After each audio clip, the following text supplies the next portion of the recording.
kind of work, which we do kind of exploit the sparsity and for the neural network training. So it's also like very interesting to see what's the difference between the inference and training of LLMs and what are the unique challenges these days. And then, so I guess I will get started with today's talk. So today's talk will be mainly based on 4 works, H2O, StreamingLM, Deja Vu, and Compressed and Prompt. I gave good names. And 2 of the work are on the kind of long sequencing side, and the other works are on the parameter side. So they're all kind of exploiting the sparsity and the unit properties of a large language model. It's kind of like a ML plus system kind of work. And then in the so this is a collaboration with a lot of wonderful students and collaborators, and also compared to like 3 years ago, where I'm usually the leading authors, now I'm becoming like more of a mentor or PI of this work. So thanks to all my great students and then collaborators to make this happen. And then, okay, I'll get started. So I guess I don't need to motivate too much about how wonderful or powerful LMs are.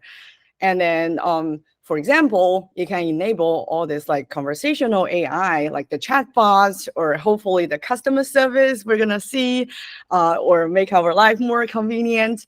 And also, the rise of ChatGPT and all this like content generation, and all the scripts I'm gonna talk about today will be generated, just joking. So and also for AI agents, where we have like recent cool works on the each of the LM as a independent agents and iteratively can and indirectly do work. And then there's a lot of hope in how AI or LMs are going to enable or automate a lot of jobs or a lot of work that we cannot imagine a few years ago. As that is like very, very exciting time. And then the bottom 2 plots are just like 2 examples of current kind of products like ChatGPT and Character AI, where it's not only on the research regime, is also actually on the large deployment. And when I see like my parents or my grandmother were talking about ChatGPT and heard from friends, so it's like so amazing that the work that I've been doing or that we have been developed actually kind of worked scenarios that even people outside AI can use it. So enough motivation for that. But what is the problem and why do we have this talk today? So the problem is, while this is very powerful, we can probably have the, a few companies or startups doing the training, but each individual users or people in academia or anyone who is interested in those LM models, it's very expensive and hard to deployment. And there are several like major challenges that I kind of summarize, which we'll kind of trying to see that in today's talk, can we solve or can we approach part of them? So the main overall challenge is this memory I/O and also the limited context window in the training. So I'll elaborate. What do I mean by memory I/O? So basically, all these large language models usually have a really large parameter size. As an example, the most recent Llama 2 70 billion parameter model, if it's in IP16 by simple calculation, it will be 140 gigabytes just for containing the parameters. It's not for calculation, just to maintain these parameters in your GPU. It requires that many memories, right? And also, there's more, which is like lessly kind of intuitive, but it's also like a real concern, which is the activation. So because of the autoregressive nature of large language models, you have to cache some of the intermediate calculation or activation. We call it KV cache. I'll go into that details later in today's talk, but which can easily surpass even the size of the current models, easily be like 160 gigabytes of models. Even with like a lot of tricks in the training, for example, multi-head attention, multi-group attention, which was actually used in the Llama 2 70 billion parameter model with the 8,000 sequence length and 64 batch size. Seems like reasonable, right? It seems like what we use every day. It will easily surpass the number of memory size that we required for just containing the parameters. So if we just have the memory bottleneck, maybe that is also fine. It's kind of a one-time thing. We can just load all of them into the GPUs, right? And why is it a concern? And why is it making the deployment so expensive and hard? Is because of the low parallelizability of the autoregressive nature. So as an example, if we want to generate 100 tokens, we asked ChatGPT, can you generate an opening sentence for today? It writes 100 words. It has to every single time load the model and the KV cache. So this is not a one-time thing. It's every single time for the computation, you have to scan the whole model and any activation. So that's why this is a concern, which means that we're not utilizing our powerful that well. We're actually kind of bounded by the bandwidth or the memory access, okay? And the second perspective is limited context window. We talk about that all the time. So there are two things you will usually see on maybe social media, Twitter, right? First is like, maybe we develop some like large models and we enable some emergent abilities. And the second one is, we can train on an 8K, 32K, 1 million, right? Like context window. So why is that a concern? Is because currently, even a lot of application will require longer the better for the context, or even generation, the longer the better, right? And we can foresee that in the future, this is going to be more and more important. For example, this AI agent. We don't want the AI agent to forget what it was talking about and what's its own character, right? We want this kind of like long sequence modeling. And also for a lot of applications or LLMs, for example, in finance, like when you talk to friends, they probably tell you that in finance, the way that I use large language model is maybe for that 1 second, you will allow the model to process like a super long report. It would just, or whatever the federal was talking about, and then in 1 second, make trading, right? So it's like something that the human cannot do in 1 second, but we're relying on a large language model to do that for us. But sometimes this long context is very important ability or long generation. Okay, so enough motivation for that, but the caveat is we always have limited training length if it's using the transformer models, which means that at the test time, no matter how many like 32K or 8K or whatever K, but in inference, you still have to do something special to make it work, because the extrapolation is really bad. No matter you're using rope or alibi, is kind of positional encoding. I'll go into details later. But basically, what I'm saying is the difficulty is due to the exponential parameter size and the autoregressive nature of reloading the model and KV cache every single time you want to generate a token.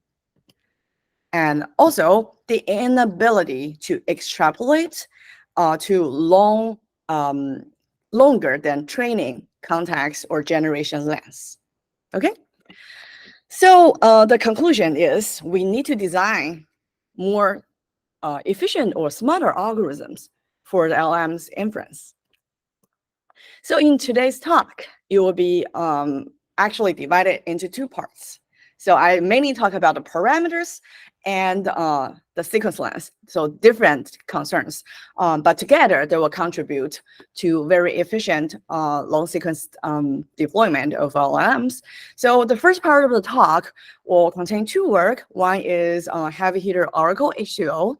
So which I will show that how do we exploit the heavy hitter sparsity, which can enable 30 to like 3 to 30 kind of higher throughput, and even lower latency than the DeepSpeed inference engine, Hugging Face Accelerate, and FlexGen.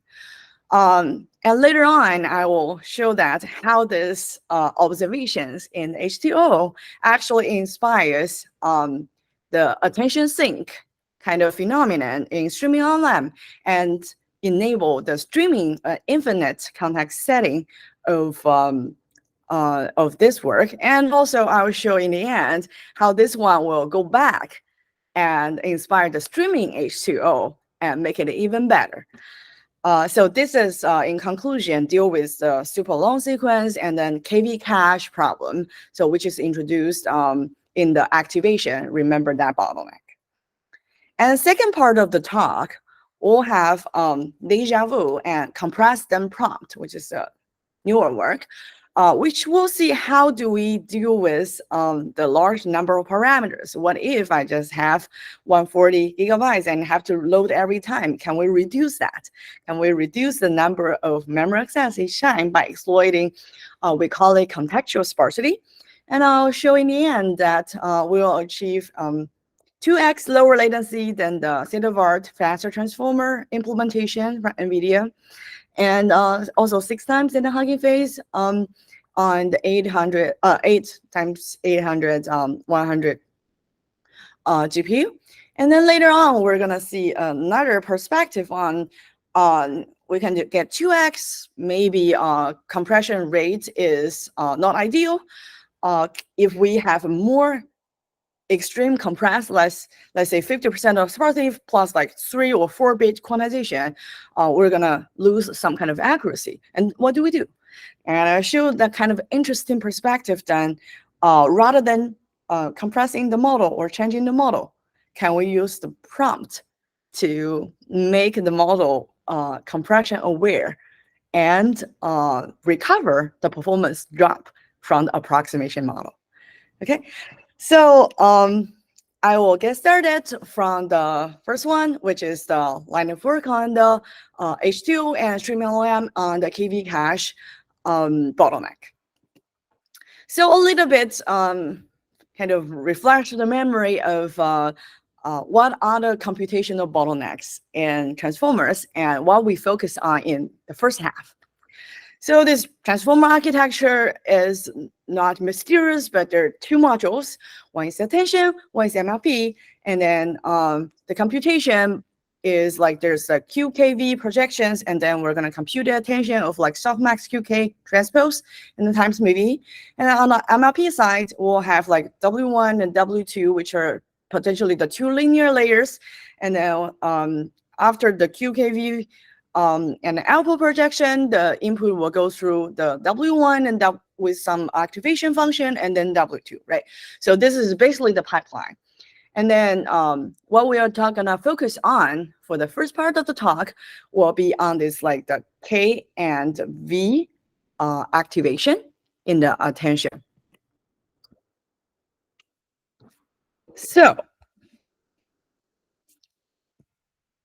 basically, what we're gonna focus on this the bottleneck is basically every time you generate a new token, you have to load your model and KV cache, and then for the next one, and then because you want to avoid some kind of recomputation that I will show later, so that you have to cache those KVs, which means that this is growing memory requirement for your deployment.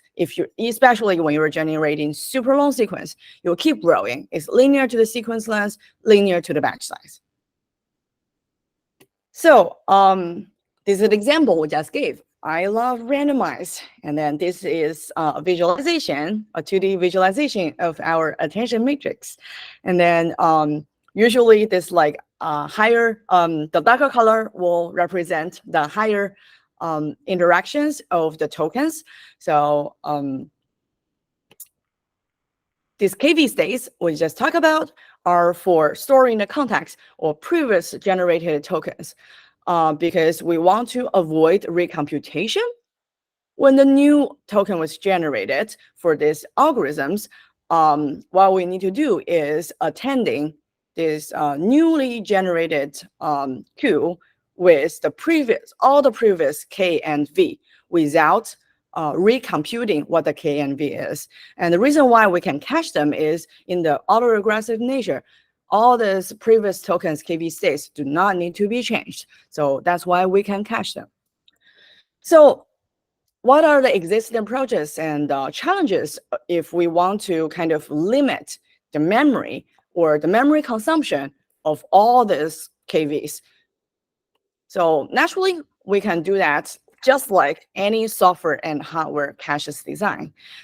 So this attention approximation literature has been widely studied in the training the long sequences. That's in the training, right? But they're very, very hard to directly be adapted in the generation. And here's why. So first, there's like flash attention, which is developed from Tree, a friend, and reformer, which is kind of one of the few first works which can do attention approximation for the training. But they do not solve the KV cache size problem. Why? Because they usually use dynamic sparsity or still requires the full KV for the next token generation, which means that it does not save you anything. You still have to cache the intermediate states of all the previous tokens for the future calculation. And there's a second one, which will introduce this high cache miss rates. What do I mean by high cache miss rates is you will degrade accuracy because it's only attending to specific previous tokens. For example, this threaded sparse attention from OpenAI, you will have like a fixed location or maybe sometimes sliding window that you will save all this KV cache. But unfortunately, if you do that at the inference time, because your model was not trained in this way, which means that it does not have this inductive bias. And if you do that in the inference, naturally it will lose some accuracy. And also, there's line of work trying to compress your prompts, KV cache or KV states. Usually, for example, the ones that named gisting tokens, the caveat is it's kind of like analogy is a expensive eviction policy. So every time you have a newly added token, you have to recompute your compression. So that's very expensive to kind of evict tokens, right? So what would be an ideal KV cache, the intermediate KV states we want to store? So the ideal one should have a relatively small cache size. So we only want to have like constant memory to cache them. Otherwise, it's forever growing if you keep generating, right? And also like a low miss rate. What is a low miss rate? Meaning that it is accurate. So even we ignore some of the computation, it will still be able to generate the next token with high quality or the same quality as the original model.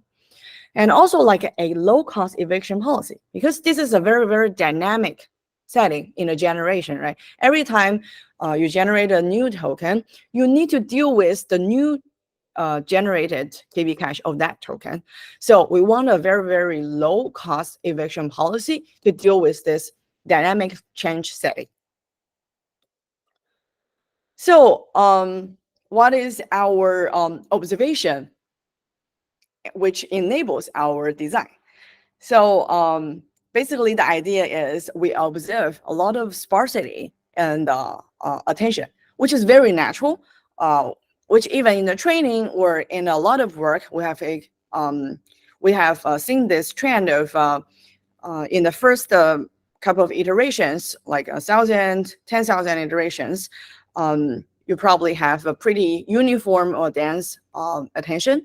However, while your training goes on, it becomes like sparser and sparser, which means that the generation of the modeling of the next token do not depend on all the previous tokens. It only depends on a few of them, which is also natural because of the softmax function we use, because it is precisely we're pushing it to lower the entropy, meaning that we're trying to make the attention more one-hot rather than uniform, right? So although densely trained, the observation is LLMs the attention score matrix are really sparse with up to like 95 in almost all layers. So the visualization on the left is showing that from the layers from 0 to 50 or 48, you will have like, except for the first 1 or 2 layers, the other ones are all have like above 90 or 80 kind of sparsity in the attention. So what does it imply? It implies that potentially, if every single time we're generating the next token or modeling the next token, we only need to attend to the previous 5% of the tokens, which means that we only need 5% of the KV cache to do the computation, right? So potentially it will lead to 20x reduction, memory reduction, or speed up. While we still can maintain the same accuracy, because this sparsity is natural, is not what we force them, or we need to insert them in the training, because all these models are densely trained. So this attention sparsity, the observation shows that it widely exists in pre-trained models. In all these OPT, Llama, Llama 2, Bloom, and the other GPT variants. So it's widely held.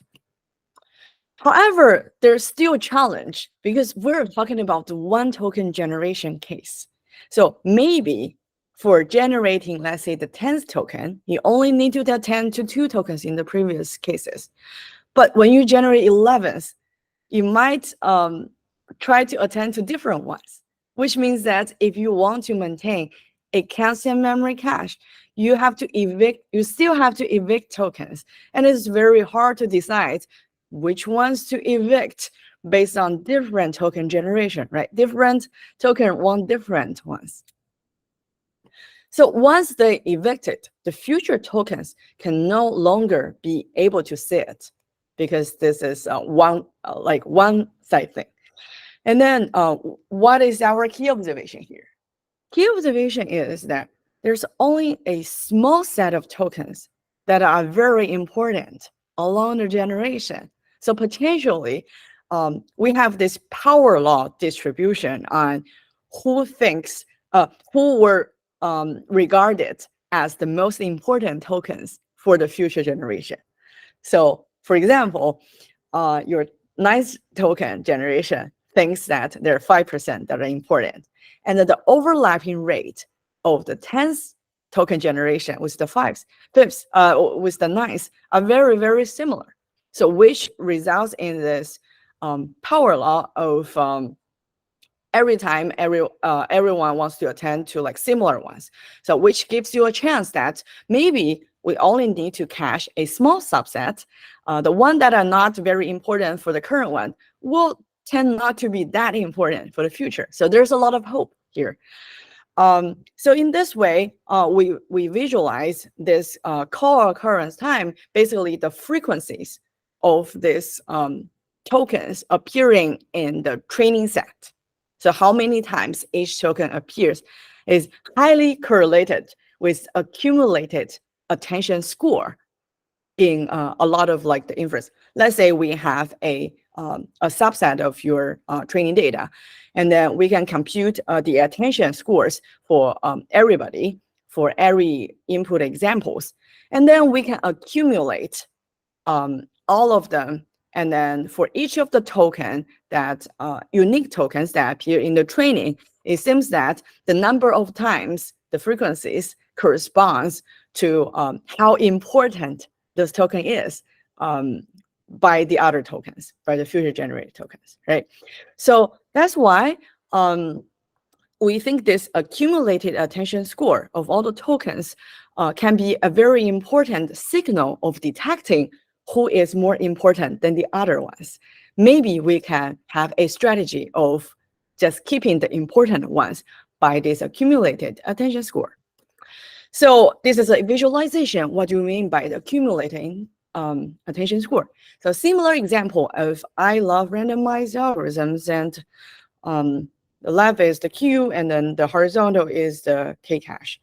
And then usually when we compute the attention score, it will be normalized across the rows. So the row will sum to 1. And the cumulated attention score is the sum of your column. So this suggests like how important you are by the voting of the future generated tokens, right? Okay, so this is a visualization. And then coming back to this key observation, since a small set of the tokens are more important, which means that we can try to mask those important tokens and see what will happen. So what we show on the right of the plot is once we mask those heavy ones, even we mask like 1% or a few of them, you will drastically degrade the accuracy of your task. Because like naturally you will think that even when I'm talking, I'm talking for like 5 minutes, if I just randomly drop like 2 or 3 words semantically, it should not be that important to affect my generation accuracy, right? But surprisingly, it is. So even just dropping those small set of the tokens, you will highly affect the future generation. So which means that we definitely want to keep those heavy hitters which have the high accumulated attention score. However, it is still very hard because if you don't compute the attention, how do you know that which ones are, so for example, we're modeling like 1,000 sequences. If you don't compute the full attention matrix, how do you know that this is gonna be the most heavy hitting ones by the future ones, right? So how can we have an algorithm that we don't have access to the future attention, but still able to make a prediction which tokens are more important so that we can keep its KB cache. So it turns out that even the local greedy algorithm will just work. So what am I mean by local greedy? Meaning that even I know that my modeling or my generation length is up to 1K. But even when I was generating the hundreds, I still can make decisions on if my cache size is 64. On the first 64, I can still decide that what to evict based on the current accumulated attention scores. So this is saying that we can sum up the attention scores of all the previous tokens and for every decoding step, and then plus some local recent ones that will complete our local greedy algorithm. So this is a visualization of what is the kind of some kind of a sparsity, a static sparsity with the heavy hitters. Static sparsity can be not limited to like local ones, for example, the recent ones, which cannot maintain your accuracy. But by adding all these heavy hitters, which is illustrated with the green ones, will help you to maintain. So it will be like dynamically changing. If your cache size is 64, and then when generating the 65, I have to decide which previous token to evict when I put in the 65.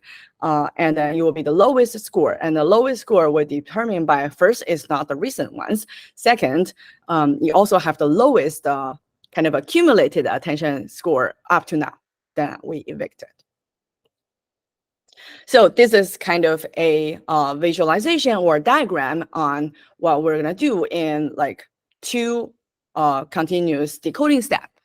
So the first one will show that children love and play, and the sunny part, how we model this like plate, will be based on is attention scores of the previous one, accumulated ones. We can see this summarized. This one is 1.4, and then this is 1.5, but this is only like 0.5, and then we're gonna evict the ones with the lowest attention score, and then add the new ones in. And then for the next step is when you generate the 5th one, you are no longer able to attend to the one that you just evicted. So very, very simple policy, and there's like almost no computational overhead for this kind of simple. You just maintain a fixed size and then evict the tokens, which has the lowest accumulated attention score up to now. So we can see some kind of numbers. So there are two messages here. First is can maintain the accuracy of performance up to around like 20% of the cache size compared to your prompt plus the generation size, and which will give you like 3 to 29 times of the throughput improvement and 1.9x of the latency compared to, for example, FlexGen, and compared to like DeepSpeed or Hugging Face and all the other implementations. So another note is like we implement the FlexGen because first is FlexGen is for democratizing this LLMs. The second one is I'm also one of them, so that's why we're using this kind of framework, but the same algorithm can be implemented anywhere. So now it's integrating into the DeepSpeed as well. And of course, we also have the Hugging Face implementation. So, and also is compatible with any of the quantization methods. So which means that not only you can maintain a constant size of the KV cache, like constant memory, but also you can also compress them to 4-bit or 8-bit, depends on your limitation on the memory. Also, what we observe is it also tends to generate the sentences with fewer repetitive words and more creativity, which is also natural because this kind of eviction of the tokens kind of reduce some of the, I would say, redundancy or provide some kind of regularization on the attention as well. And since we have many heads and we have many layers, and we sometimes see a lot of things are redundant, and even maybe in even using GPT-4 or ChatGPT, we see is like kind of not repeating itself, but keep saying the same thing over and over again. But forgetting something that you generated will help with this kind of redundancy. So this is a kind of qualitative example, just one example. This is the original model input. With the Llama 7B, with the full cache, you can see like they tend to use kind of similar words like began, and then kind of keep repeating the same kind of pattern. And of course, if you just deploy the local 20% of the cache, the most recent one, you will break. You won't generating anything. It's like literally repeating itself. However, if you deploy H2O, not only it can still do this creative generating, but also the words and the contents is generating are is still like coherent and consistent, but it's also like non-repeating. So we kind of think that is like even a little bit side benefits of evicting some of the tokens, the non-important ones or redundant ones. So you may ask, so what exactly are these heavy hitters? So we talk about this accumulated attention score, and we talk about once we drop it, the model collapse. And we talk about even just evicting 1 or like 1% of the tokens, the model will collapse. So which is very weird, right? So maybe there are some like keywords in your generation or in your sentence, but it should not just like the model should not just collapse, because like any of the words evict from my previous 1-minute talk will not affect the generation of my future words, right? So which is very weird. So that's why we dig deeper into what are these heavy hitters? What are the tokens we're actually selecting? So it turns out that the heavy hitters we're talking about, a large portion of it, or at least the top 1%, are actually first few tokens in most of the layers. You can see this visualization on, except for this layer 0 and 1. So those are a little bit local. So the warmer color represents higher attention scores, which means that for the red rectangle like this accumulated attention score must be the highest, right? You can visualize it. So this single token might be the top one of all the accumulated attention score that is captured by H2O. But why? Why always the first token? Is it like semantically very, very important, or there are other reasons? So basically what we observe here is this is the average attention losses in Llama 2 7B models over 256 sentences. And we can see this attention map for different layers from layer 0, 1, 2, and all the way to 31, or the last layer. And for a lot of hats, the first token seems to be consistently the most important one. Okay? The large token scores are given to the initial tokens. Even they're not semantically important or semantically important, it doesn't matter, it's invariant to that. So we call it this attention sink phenomenon. So these tokens are disproportionately attract attention irrespective of their relevance.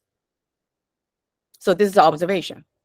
So we're trying to understand who are they, like why the first ones, and why concentrating on the first few. So no matter how no matter how we change our, for example, number of layers, number of hats, sentences, always stuck with the first few. So there must be something behind it, right? And to understand it better, first we have to understand this, like there's a softmax operation row, and this creating the attention sinks. So the attention scores have to sum up to 1 for all contextual tokens. Basically, this is saying that for each row of your attention, it has to sum to 1, which was discovered by this softmax off by 1 blog post, and later on a manuscript saying that maybe we should do something with the softmax function, because this attention activation function does not allow you to do nothing. Do nothing means that each of the token will receive like similar attention scores compared to the new token. So it has to attend to something to lower the entropy, and also when your xi right here, the largest, goes to negative infinity, you always be 1 over the number of tokens, 1 over n, instead of 0, if you're using the current softmax mechanism. So it does not allow you to not attend to anybody. It just encourages you to do that. So another thing that is numerical or by calculation, we can discover that is assuming your attention is a linear combination of your V for your output signal. And then this attention is kind of like selecting which tokens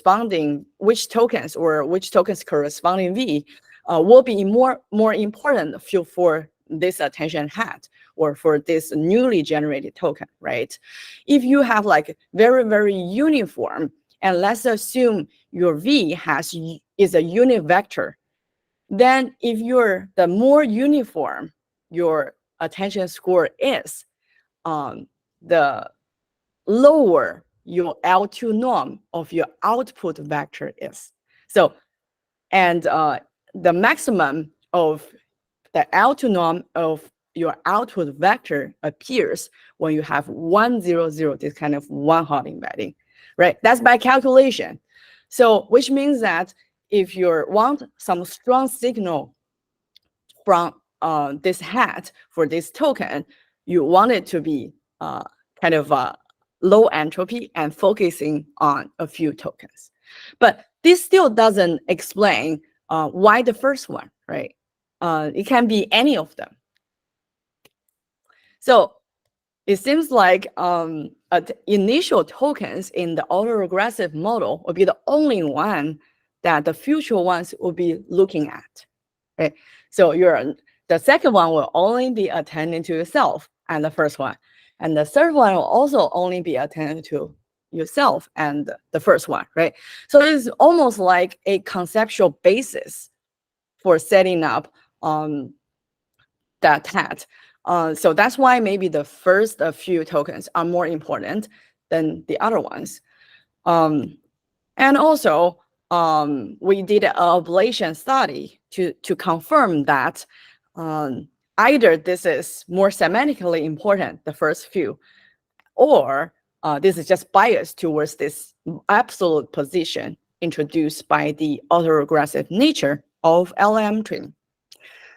And then it turns out that if you look at the table on the right, this is a llama to 13 billion parameter model.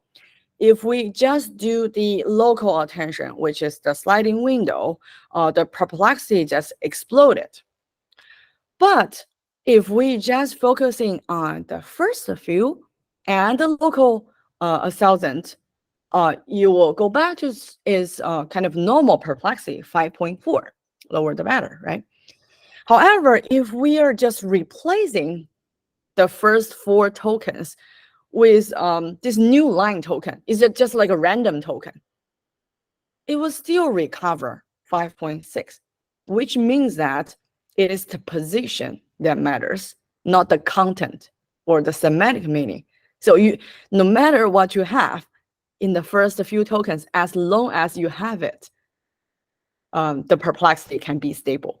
So this proves that the first few tokens are not semantically important, as pointed out by the Lost in the Middle paper from Stanford, saying that, oh, maybe the first few tokens and the most recent tokens are more important for LLMs for modeling, but not semantically, but maybe in this calculation or numerically for the stability, right? So this is an ablation for understanding. So the conclusion is they're not semantically important. But based on their position, they're important because of the autoregressive nature. And also there's another reason, maybe because of the softmax function they're using. They're forced to attend to someone. And then the first and second, or the first 4 happens to be the chosen one because of the autoregressive nature.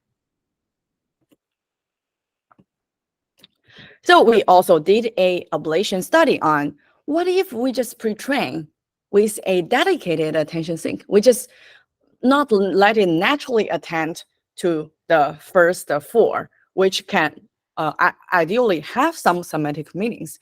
But we just append an extra kind of random learnable token to every input sequences, and then see what happens if we training this model from scratch.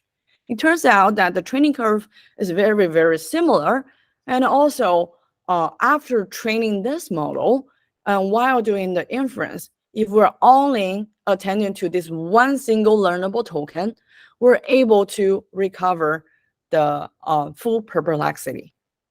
So basically, we joke about it. This can be our kind of a junk token, right? So everybody just attend to that dedicated junk attention sink. So you don't need to utilize your actual first 1, 2, 3, 4, or 5, no matter how many first tokens to be the sink. And the similar phenomenon, which they call it registered, are also discovered by the region transformers need registers. So with and without register, they also see that the attention max is much cleaner once you have this like extra register for your attention. So this is kind of very, very similar than what we discovered in the attention in language models, and also the attention sink phenomenon. So what can we do with it? So we discover from H2O, which we have some kind of complex eviction policy of evicting the tokens while during the generation to make this KV cache problem better. What can we do with the StreamingLM? What we can do is we know that most likely the heavy hitter oracle, the very first few tokens are going to be important. Why don't we just attend to the first few and the local ones. So this completes our kind of methodology on the KV cache side. We'll cover the positional encoding side in the next slide, but this is basically our very, very simple method. So for any point of time during the generation or modeling, for example, we're generating the 4 millionth tokens, we're only gonna be attending to or remembering what is the first few tokens, 1 or 4, and also the most local ones. And then you will actually do the modeling or evaluation stably with the like 4 or 5 or 6, this kind of perplexity, not going to infinity, not going to 5,000. And compared to dense attention, what we see in the left plot, dense is very hard to extrapolate. So once beyond its training length, the perplexity will go to 5,000. And also for the window attention, meaning that we only attend to the most recent, like 1,000 or 2,000, which is the training sequence, max training sequence length, the perplexity still gonna be like 5,000. It's not better. And then what we can do is we can keep like sliding and recompute the most local ones. These like little triangles. We can do that, but it's very, very, very expensive. It's like quadratic time for each time of the recomputation of your sliding window. And then for StreamingLM, we don't need to recompute. We still can maintain the KV cache, but this KV cache is sliding. Once you generate the new token, you drop the oldest one. So very simple.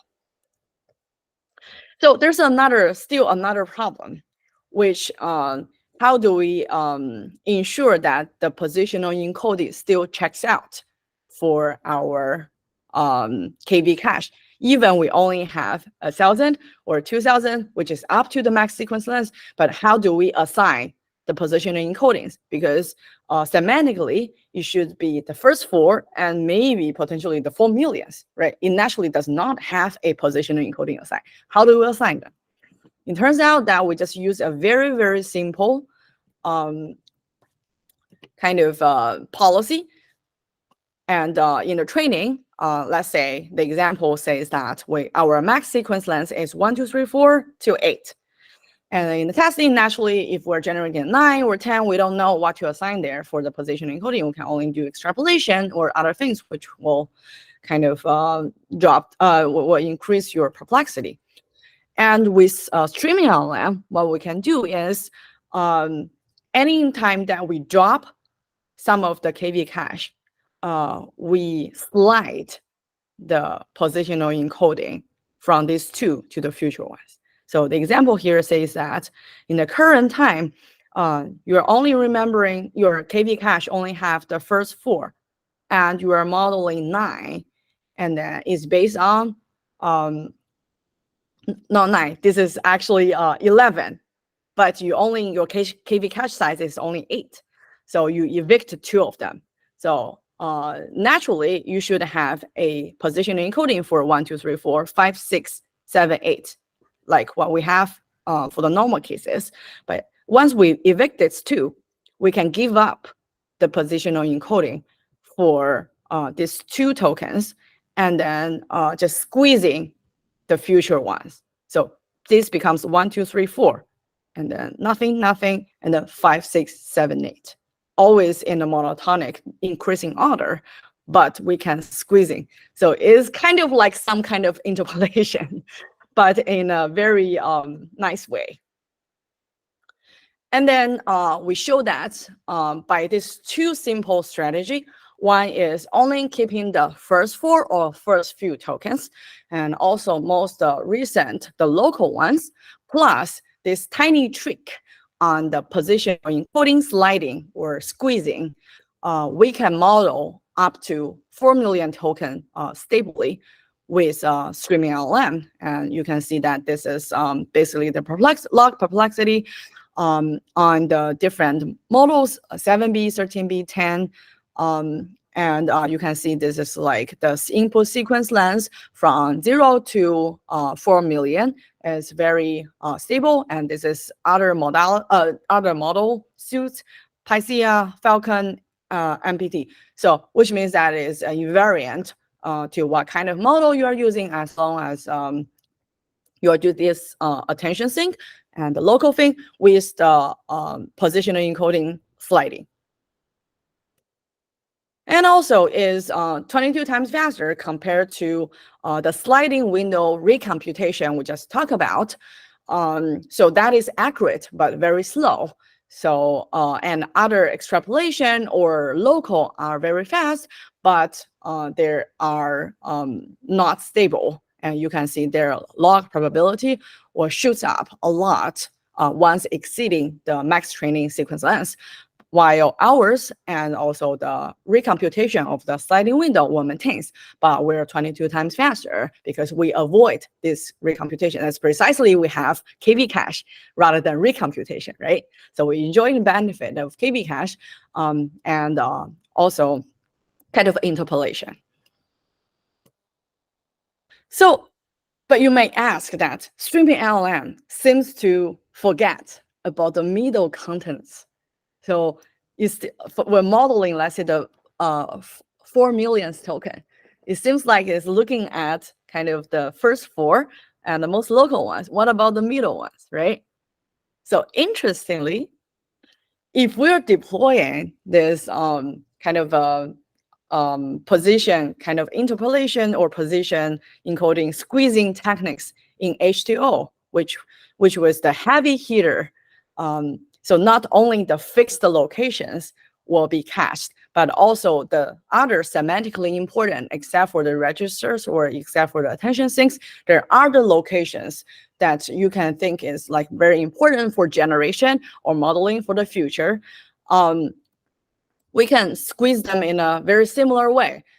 For example, if your training is still like 1 to 8, the training sequence is 1 to 8. And then in this way, we're not only maintaining the first 4 or the most local ones, we can drop like any middle ones, right? But the similar trick, you can always assign within the KV cache, it is assigning each of the token 1, 2, 3, 4 till 8. So we can always, in the streaming setting, make our cache size the same as the maximum sequence length and assigning the positional encoding to each of the token in that cache, no matter is actual, where is actual position. It could be 3 million, but it's also assigned to 7 if you the cache size is 8, right? You can do that. So by this kind of interpolation for H2O, we show that it also can stream up to 4 million. It's very stable. It has lower perplexity because it's also able to capture a lot of really like semantically important tokens in the middles. And also in some of the tasks on like, for example, 10 document and question answering, those like super long contexts and summarization is able to compensate and improve on StreamingLM because like some of the contents might be important that were in the middle, right? And of course, this is still not ideal. You still want to access to maybe like every different token information for your generation. Maybe you also want to dynamically selecting, not actually statically evicting tokens, right? So we're going to talk about in the future work, and it's coming. This is kind of a small demo that Guangxuan make for the StreamingLM and Zhenyu made for the streaming H2O, just for fun. You probably can't see anything, but it's just like on the left side. Within StreamingLM, it will be out of memory, it will be slow. And then with StreamingLM, you can keep typing, keep outputting. And this is H2O is like similar because H2O is also very, very simple. And it doesn't consume any time for evicting tokens. And you can also memorizing a lot of tokens that are very important semantically, not only like function. All right. So this is like the first part of the talk. And happy to take any questions and discussions before I proceed to the next half on the model parameters. How do we reduce the I/O or loading for the next part? Go, Guillaume. So I have like two clarifying questions and a few remarks, but I don't know if it's time for the remarks. So let's start with the questions. You basically evict a few of the tokens, but then the position changes. So Right. just to make sure, the change in the position is thanks to rope, right? Yeah. Otherwise, you would have to recompute all of them with a different position and context. Yeah, it's rope or alibi, like the relative ones. Yes. Okay, yes. That's fine. So my second clarifying question is on H2O. Besides the sync tokens, who are the heavy hitters? Are they like some? Yeah, go ahead. Yeah. I was gonna say that they are actually besides the very, very high score ones, which we captured by the syncs, the middle ones, which they indeed have high accumulated scores, they're actually semantically important ones for the future generation. And that's why, so in the language modeling, you can see StreamingLM can maintain the perplexity, but doesn't mean that they can remember what's actually in the middle, right? There was a kind of a misunderstanding on Twitter, but yeah, so that was the case. But for H2O, maybe it's not perfect, but you can still remembering the important contents, some kind of like summarize the tokens in the middle ones. That's why in the maybe some of the summarization tasks, which is like generation, the actual generation task, or some kind of a question answering, which is like, I think this task is like a toy example on there are 10 tokens. You can put your answer in any of the tokens, and are you able to get it in your generation? So even for those kind of a memorization task or generalization task, you can do like much better. So that's why this is end-to-end proof on H2O still remembers something that is more semantically important compared to other evict ones. Okay, so the heavy hitters are semantically important words, which is very funny because on the registers with the vision transformers, it's totally different. It's like empty parts of the image that are used to store the information. So I would expect, that to have like, I don't know, punctuation to be heavy hitters because the model would to store more information without. Anyway. Yeah. So that's Hello? two parts of the heavy hitters, right? So the visualization here says that the most important one. So we're picking some kind of the extreme cases. The most important ones will be like the first few, which was turns out to be the attention sink phenomena. However, doesn't mean that the middle tokens are useless. There's still comparatively more important ones. So excluding the register, there are also important ones that are semantically important in the middle. Yeah, so that's what I mean by we need a combination, functioning and semantically important. Of course. Okay. I'm a bit puzzled with the comparison to the register things because of the causal nature of the self-attention. The sync tokens cannot be used as a store to sum up what's been going on in the model. So I think there are two different techniques with very different motivation and very different interpretations. But I can see why you're making this point. Though I have like I love H2O. I have like some doubts about the interpretation around the attention sink interpretation. I think that's because the ghost softmax that has been rediscovered on Twitter was actually a red herring because it's been around for a while. It's been implemented in PyTorch long before that. OpenAI used it in Clip before that, and it didn't bring anything really new. But so I have like other intuition. I would have loved to have some time to research on, but I did not. And so the first one, I made two connections that I would love to discuss with you.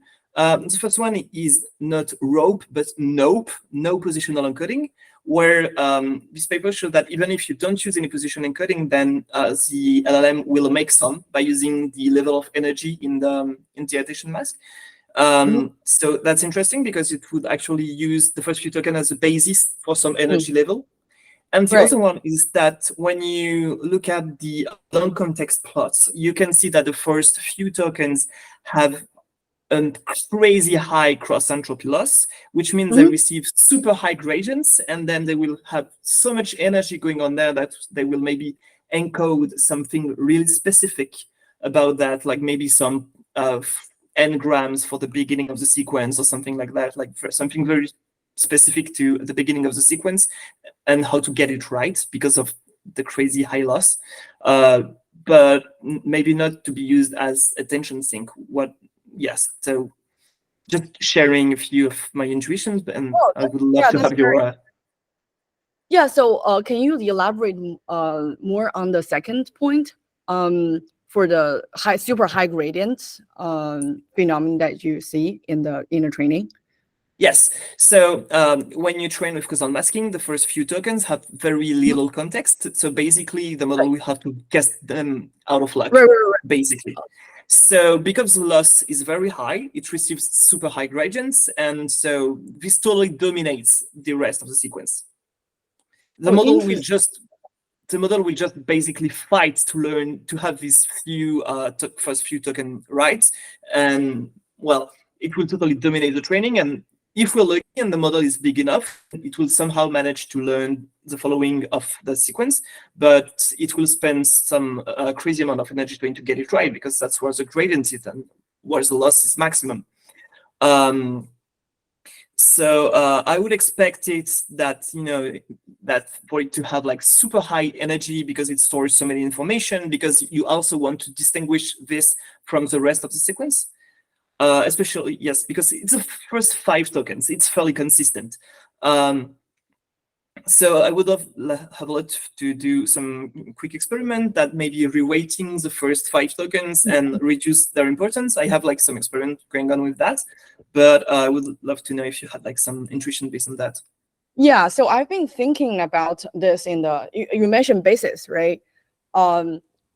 Or did I miss the words? So you think the first few tokens might be the basis of the entire sentence during the generation or during the modeling?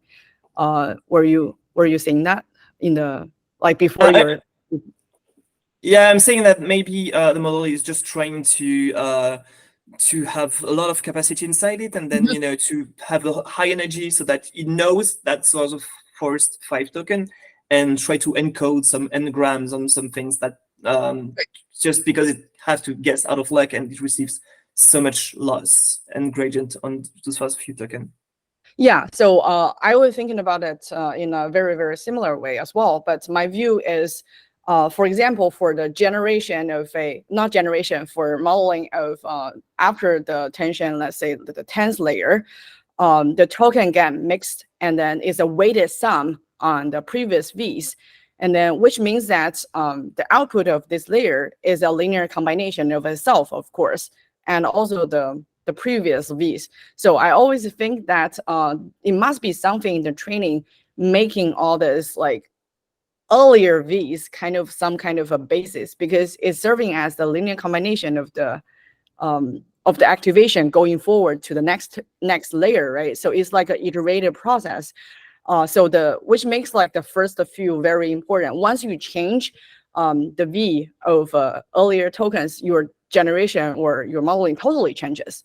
So even it's not, it cannot be affected by the future generation, but it can affect any of the generation and after that. So I would, yeah. So you're finding about this like high gradients during the training towards the first 1 or 2, trying very hard to have a very good basis for V, I think is very, very meaningful, because I think that's kind of like a proof saying that once you get your basis somewhat correct, your modeling later will be easier and easier because they have like this kind of dependencies, like maybe iteration-wise dependencies.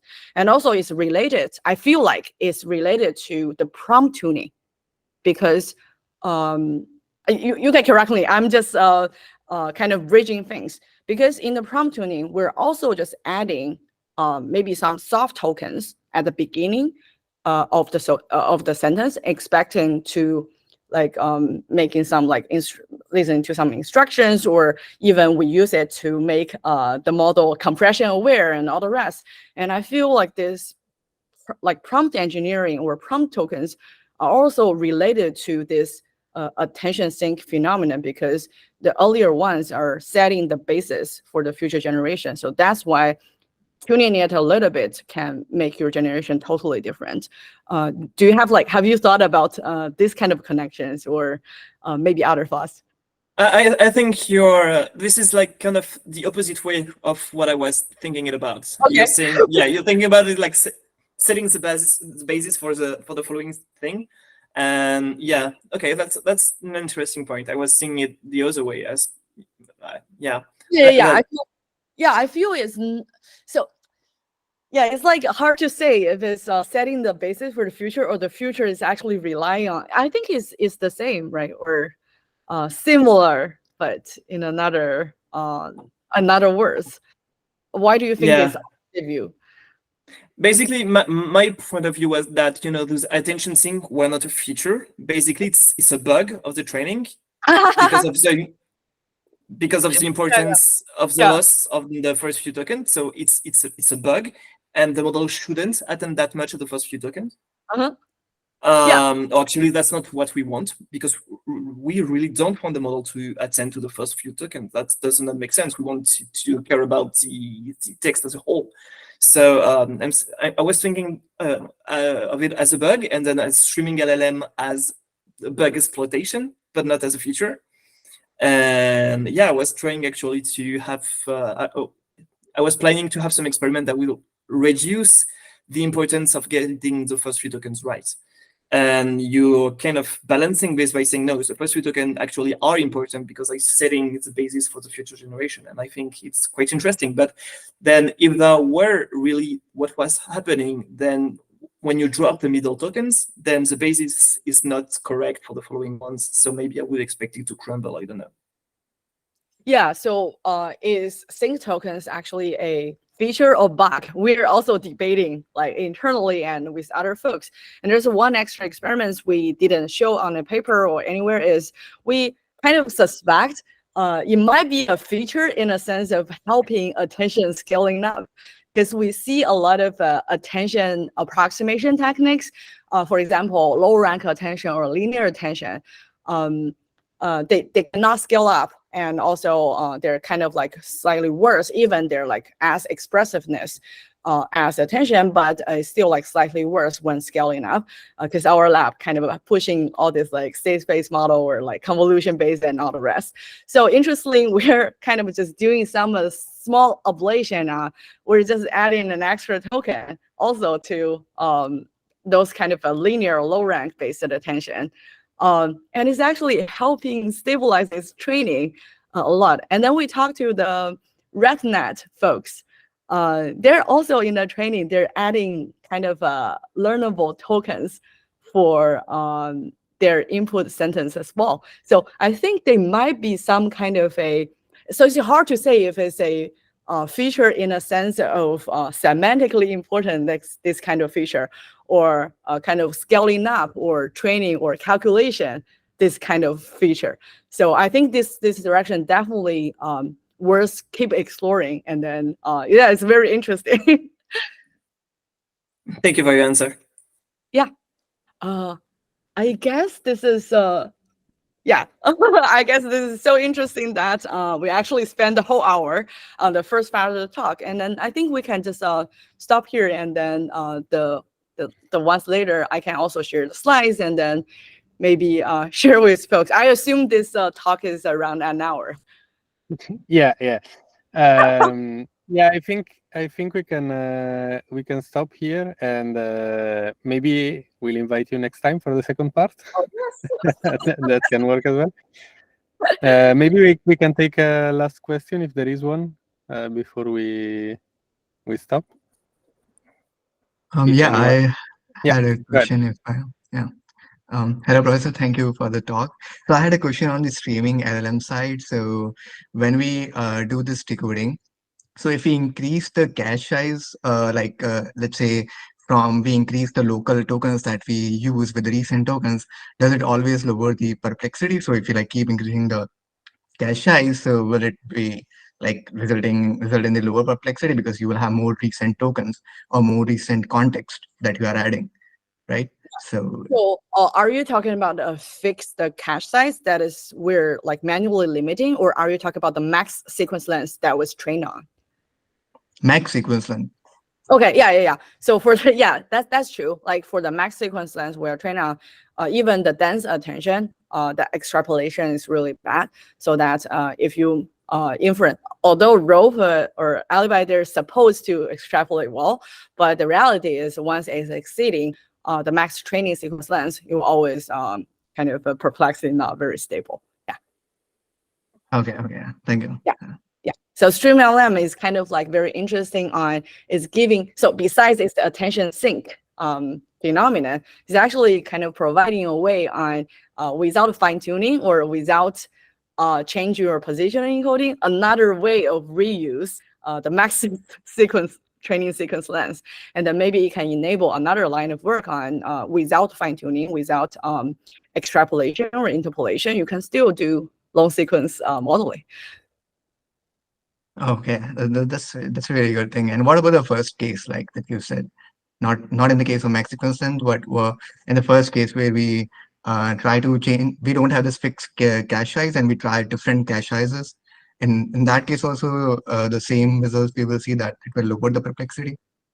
Oh, so if within the max training length is always longer the better. Okay. Yeah. That's true. Okay. Thank you. Okay. All right. Maybe one last short question, see if anyone has one. Otherwise, we can close here. All good? Thank you very much. Awesome. Thanks a lot. I registered the talk and I will put it on YouTube afterwards. I will send you the link and everything.